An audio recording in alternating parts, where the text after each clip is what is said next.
ये दोस्ती हम नहीं तोड़ेंगे, नहीं छोड़ेंगे। आप तीनों को देखे ये याद आया मुझे। और स्वागत है आप सब लोग का एक छोटे से ब्लॉग में। और ये आज अब ये अंतिम ब्लॉग होने जा रहा है इस सीरीज़ का। और हम जा रहे हैं श्री बद्री विशाल। और सबसे पहले हम जा रहे हैं श्री नरसिंह धाम, जो कि जोशीमठ में है। और यहाँ जो श्री बद्री विशाल की जो पूजा की जाती है 6 माह, वो यहीं की जाती है, क्योंकि वहाँ बहुत ज़्यादा बर्फ़बारी होती है ऊपर, इसलिए यहाँ श्री बद्री विशाल भगवान की पूजा की जाती है। और विंटर्स में वो यहीं उनका वास होता है, यहीं उनकी डोली को रखा जाता है। और इसलिए और इस मंदिर की भी बहुत मान्यता है। कहा जाता है कि श्री बद्री विशाल के आपको दर्शन करने हैं तो पहले श्री नरसिंह जी के भी दर्शन आपको करने होंगे। और नरसिंह भगवान भी श्री बद्री विशाल जी का ही रूप हैं।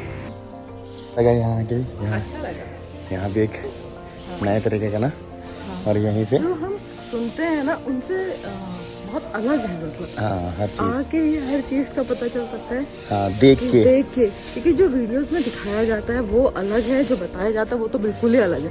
तो जब आप कहीं जा रहे हैं, तो जब आप जाएंगे तभी आपको पता चलेगा कि वो जगह सच में कैसी है और क्या है। सही बात है। शिव शिव शिव। और हमेशा जगत कल्याण के लिए भगवान हमेशा आपके साथ होते हैं ना, पूरे संसार के साथ होते हैं ना, है ना। ओ पालनहारे।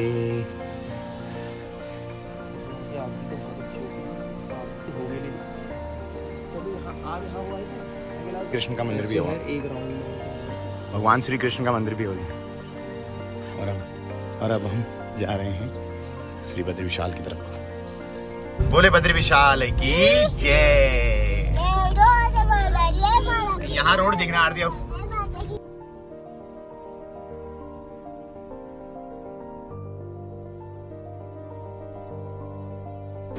भगवान श्री नरसिंह देव जी के दर्शन करने के बाद अब हमारा कारवां निकल पड़ा है श्री बद्री विशाल भगवान के मंदिर की तरफ को। और हम आ पहुँचे हैं गोविंद घाट में। यहाँ से एक रास्ता श्री हेमकुंड साहिब को जाता है, एक जाता श्री बद्रीनाथ को।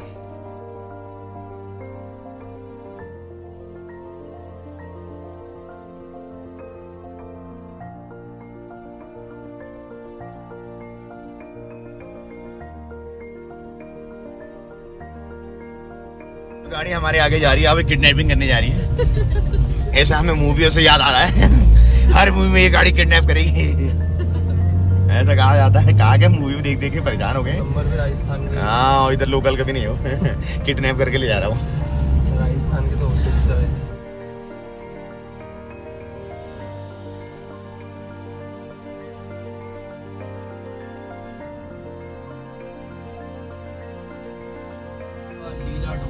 देखो माँ, आज किस्मत बहुत अच्छी है, यहाँ भी धूप कितनी बढ़िया है ना। और हम वो देखो, वो आरती ऊपर देख, ग्लेशियर हो। इधर देखो, इधर इधर इधर है ये नर नारायण दो मंदिर है ना, दो पर्वत है ना। ये एक नर नारायण। स्वागत है। ताली ताली ताली ताली एक बांधनी जय हो जय।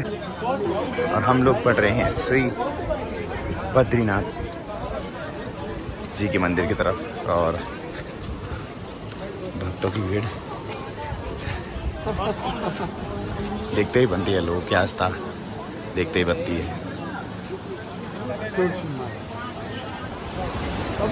पिता की मूर्त कैसे लग रहा है? नहाने वाले चप्पल थोड़ा जल्दी करो, 12 बजे मंदिर बंद होगा। जय मैया। चलो चलो चलो, हम जा रहे हैं तप्त कुंड की तरफ स्नान करने, सभी के सभी। चलो चलो चलो चलो आरती।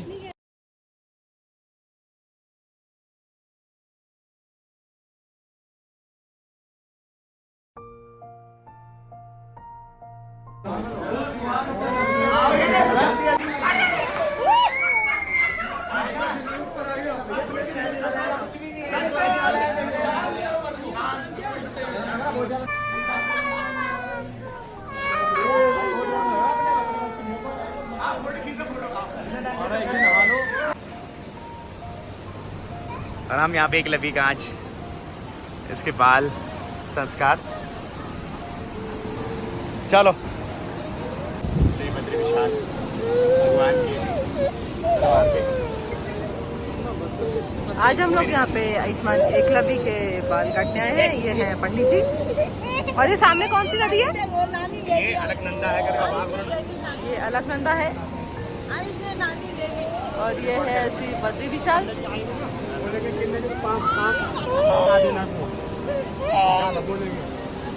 और ये है देखिए, ये है एकलव्य की नानी, ये है आयुष्मान। जैसे पितरों की मूर्ति लाते हैं वो सब मूर्ति वहीं पे सेटल होती है। अच्छा अच्छा। जहाँ पे वो आप खड़े थे वो है नारद शिला।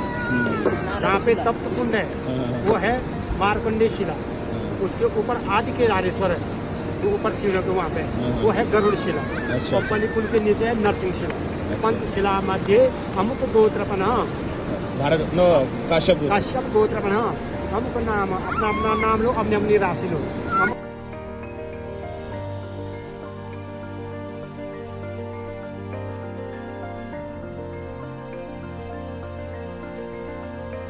गुड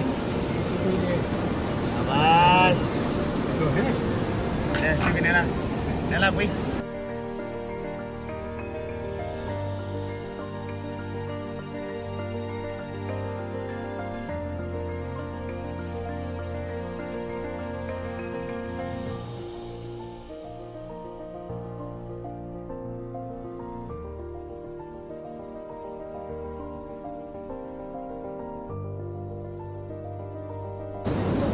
ये करो देखो लो।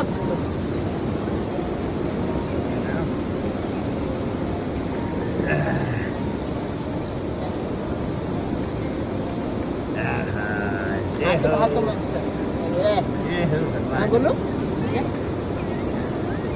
बोलो तू भी करा, तू भी नहला जा। जल्दी जल्दी जल्दी भैया। इसको भी भैया को भैया को भी लगा। इक्कू को भी लगा। इक्कू को भी लगा।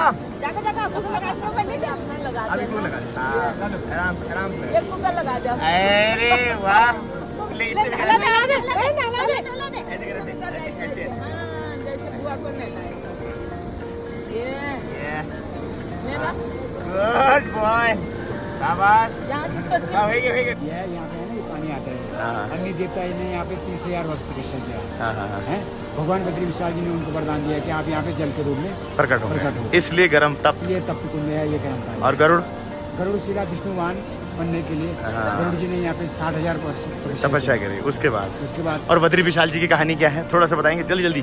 बद्री विशाल जी की कहानी ये है भाई साहब, यहाँ पर पहले हिमालय था। पहले ये कैलाश था, ये शिव जी का स्थान था। अच्छा अच्छा। यहाँ पर शिव जी ने छल से भगवान बद्री छोटा बालक का रूप धारण किया है आगे। अच्छा। बामणी गांव में अच्छा। ढूंगी के नाम से जाने। पार्वती जी घूमने गए थे। छोटा यहाँ पे भगवान विष्णु ने छल से छोटे बालक का रूप धारण किया और उसके बाद जब उन्होंने माँ पार्वती ने उनको देखा तो माँ पार्वती उनको उठा के लाई और यहाँ पे उनको रखा। और जब वो माँ पार्वती नहाने गई नीचे नदी में, अलकनंदा नदी में, और वापस आई तो वो देखती हैं कि गुफा के दरवाजे बंद हैं। और जब उन्होंने दरवाजे खोले तो देखे तो विशाल रूप दिखा भगवान विष्णु का। तब उन्हें पूरी माया समझ में आई और उसके बाद भगवान विष्णु ने भगवान शिव से कहा कि आप केदार की तरफ चले जाइए और ये स्थान मुझे दे दीजिए। तब से वो स्थान श्री बद्री विशाल भगवान जी का हो गया और तब से श्री बद्री विशाल भगवान जी को यहाँ पे पूजा जाता है। और दूसरी कथा कुछ इस तरह से प्रचलित है, जब भगवान विष्णु ध्यान में थे तब माता ने देखा कि सारी ऋतुएं उनको परेशान करती हैं। सारी गर्मी, कभी सर्दी, कभी बर्फबारी, कभी बारिश, कभी धूल, कभी आंधी, इन सब को देख के माँ का हृदय पिघल गया। और माता ने क्या किया कि वृक्ष का रूप धारण कर रहा है जो कि बेरी का वृक्ष का, जिसका नाम बद्री है। इसलिए ही भगवान ये सब को देख के भगवान ने उनके इस त्याग को देख के भगवान ने खुश होकर उनको बोला कि जब भी यहाँ पे मेरी पूजा होगी मुझसे पहले आपकी पूजा होगी। तो तब से इस जगह का नाम, इस मंदिर का नाम श्री बद्री विशाल पड़ा। बद्री मतलब वो वृक्ष माता और विशाल मतलब आपको सबको पता ही है भगवान विष्णु। तो जय श्री बद्री विशाल। ये थी छोटी सी एक कहानी बद्री विशाल जी की। और भगवान को लगे भोग में से कुछ प्रसाद स्वरूप हमें भी प्राप्त हुआ है। हमारी धर्मपत्नी जी खाती हुई और ये हम भी लेते हैं।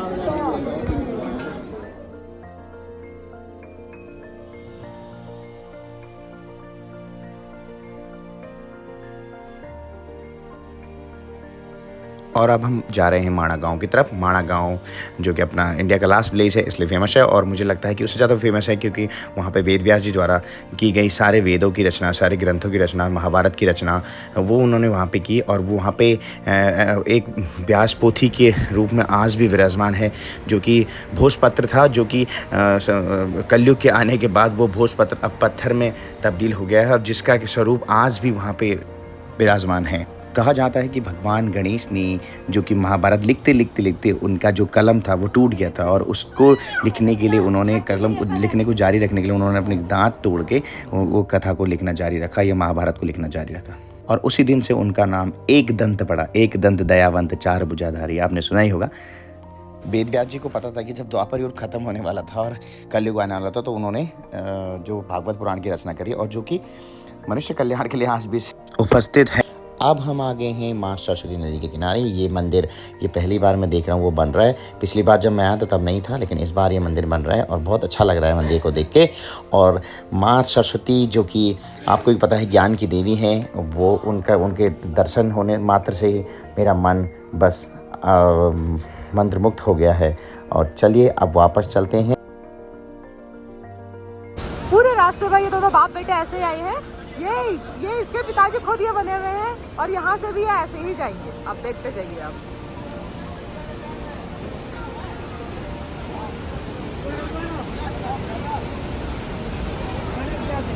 और एक यहाँ ट्रांसफर हो गया। हम लोग माणा गांव से वापस बद्रीनाथ की तरफ, और फिर शाम को जाने का कारवां कहाँ जाके रुकेगा। आज का जो सफर था, जो यात्रा थी, वो बहुत सफल रही। भगवान सबकी यात्रा ऐसी सफल बनाए। अब हमारी यात्रा समापन की ओर है, और यहाँ से जाने का मन तो नहीं कर रहा, लेकिन क्या करें, सांसारिक मोह माया को भी भोगना बहुत ज़रूरी है। और मिलते हैं आपको आगे, और मिलते रहेंगे आपको ऐसे अन्य तीर्थ स्थानों में। तब तक के लिए बने रहिए चैनल के साथ, सपोर्ट कीजिए। Thank you. पीपल कोटी, और रूम हमें ये और एक दूसरे कमरे में भी है। 6-8 बेड वाले के 1000 रुपये में मिला रूम, इतना सस्ता पीपल कोटी में, और बहुत मज़ा आ रहा है यहाँ पे। हाँ, वाला रूम भी दिखाऊंगा अभी। वो सब खाना ना खा रहे, खाना भी अच्छा है यहाँ पे। पीपल कोटी का खाना अच्छा निकला था खाना।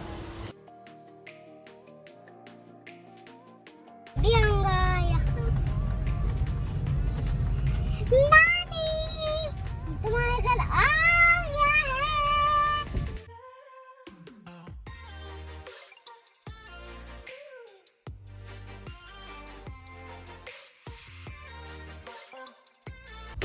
बोल। हम पहुंचे रामनगर। जय श्री बद्रीनाथ। बोल दो। श्री बद्रीनाथ। हम कहाँ गए थे? श्री बद्रीनाथ की तरफ। हाँ, और श्री केदारनाथ। श्री केदारनाथ और श्री बद्रीनाथ। ठीक है।